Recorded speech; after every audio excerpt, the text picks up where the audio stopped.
Olá, sejam bem-vindos ao nosso programa Falando de Coisa Pública. Nós continuamos nosso assunto sobre o Legislativo Municipal e hoje, professor, eu quero tirar uma dúvida com o senhor, né? A gente assiste aí várias transmissões de sessões extraordinárias aí na internet, né? Nos canais aí das redes sociais e eu queria saber do senhor, é obrigatória essa transmissão ao vivo dessas sessões? Outra coisa, é obrigatório o vereador usar um terno, gravata nas sessões extraordinárias? Como é que funciona isso? Porque às vezes tem câmaras que a gente vê que realmente alguns vereadores são meio desleixados, né?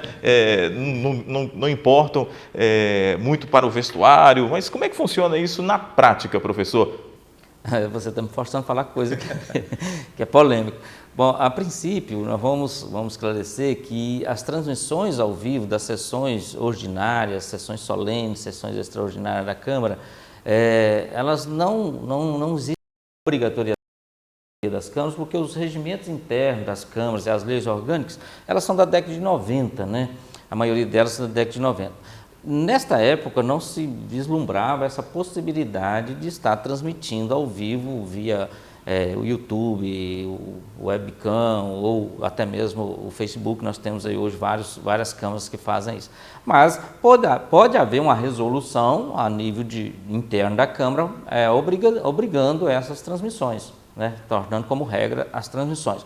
Os tribunais de contas estão adotando essas metodologias de transmitir as sessões, que é uma forma da população ter acesso àquilo que está sendo discutido concomitante e posterior, porque isso fica nas redes sociais. Eu falo que eu integro o Conselho Regional de Contabilidade de Minas Gerais e lá nós adotamos essa regra também, mas é preciso um ato interno dizendo que há obrigatoriedade ou não.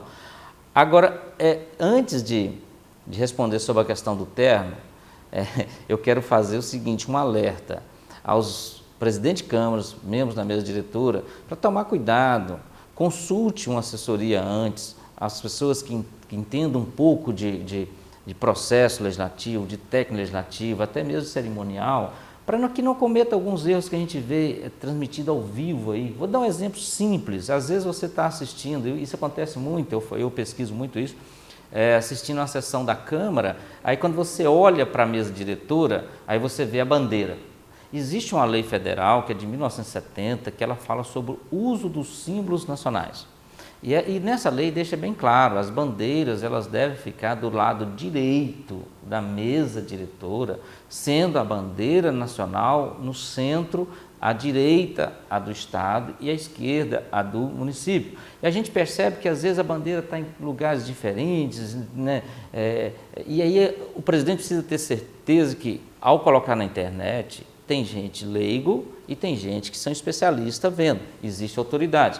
Outro ponto, posição dos membros da mesa, o presidente sempre ao centro, à direita o vice-presidente e à esquerda o secretário. Tomar cuidado também com alguns casos que a gente vê. Geralmente o prefeito está visitando a Câmara e tem sessão, tem deliberação, votação de projeto de autoria do próprio prefeito. E o prefeito está convidado a fazer parte da mesa. E aí até o posicionamento do prefeito tem regra, né? E outra regra, quando o prefeito estiver no plenário da mesa, ou seja, na mesa diretora ou no tribunal de honra, não deve ser deliberado nenhum tipo de matéria de autoria dele. Por quê? Porque isso implica uma forma de coagir o vereador a votar na matéria de interesse do prefeito que ali está. Então, pode dar nulidade. Outra coisa, sessões que vocês discutem várias matérias ao mesmo tempo.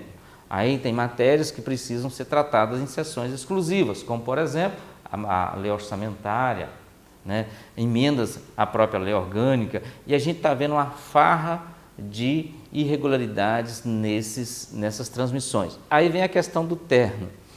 É comum a gente perceber vereadores que chegam para a sessão usando camisetas simples. Gente, não é a vestimenta que vai medir a qualidade intelectual ou a capacidade de um vereador. Mas lembrando, antes de mais nada, ele está representando um poder constituído. Não estamos medindo a capacidade do vereador ou do agente público, mas estamos ali diante de um órgão, de um poder representativo há sim a necessidade de ter uma postura em relação à apresentação formal, não só do vereador, como dos demais membros. Então, portanto, a lei orgânica e o regimento interno, geralmente o regimento interno, dispõe sobre essa matéria, se deve comparecer ao plenário o vereador de terno e gravata ou, quem sabe, pode trazer aí até uma necessidade de um paletó, as mulheres com determinado vestimento. Então, é uma recomendação que toda autoridade que você for conversar fala, tem que ter uma postura, uma apresentação agradável à internet e às pessoas que vão assistir às sessões. A regra define-se através de regimento interno e uma pauta bem definida por parte da mesa diretora e às vezes fica devendo. É lamentável, mas tem muitas sessões por aí que não deveriam ser transmitidas, viu? É melhor não ser transmitida. Eu vou um pouco além de tudo isso, professor, que a gente sabe, né? O vereador ele está ali representando um poder constituído. Exatamente. E não só naquele momento. Ele representa esse poder em todos os momentos da vida dele durante aqueles 4 anos. Ele tem que entender isso, que ele tem que ter uma postura também de vereador nas redes sociais, né, professor? Eu vejo muito vereador praticando bullying, fazendo resenhas, comentando coisas que não tem nada a ver. Tudo bem, o cara tem, a pessoa, ela tem a vida pessoal dela, né? Mas o comportamento também, a postura de vereador em todos os momentos é importantíssimo, né? Nas redes sociais, ainda mais que todo mundo está vendo, todo mundo está assistindo e, é claro, está te avaliando também, né, professor? Também. Nós temos no Brasil, nos últimos anos, esse exemplo da mídia eletrônica, ou seja, do marketing digital, da rede social, que as pessoas às vezes vêm esbravejando, e tem uns aí, inclusive tem uns deputados que foram eleitos via internet, eu digo até que é via internet, que quer esbravejar, que desafia as autoridades, que isso é balela, isso é coisa de gente que não tem capacidade para exercer um mandato como deveria. Para você exercer um mandato, para você se tornar um vereador, para você ser uma autoridade pública, você no mínimo tem que ter conduta e postura, porque você representa os anseios de uma sociedade, e a sociedade merece o respeito. Com certeza. Obrigado, professor, pelos esclarecimentos. E você, quiser conhecer um pouco mais do trabalho do professor Milton, acesse aí miltonconsultoria.com.br. Nós voltaremos em um próximo vídeo. Um abraço e até lá.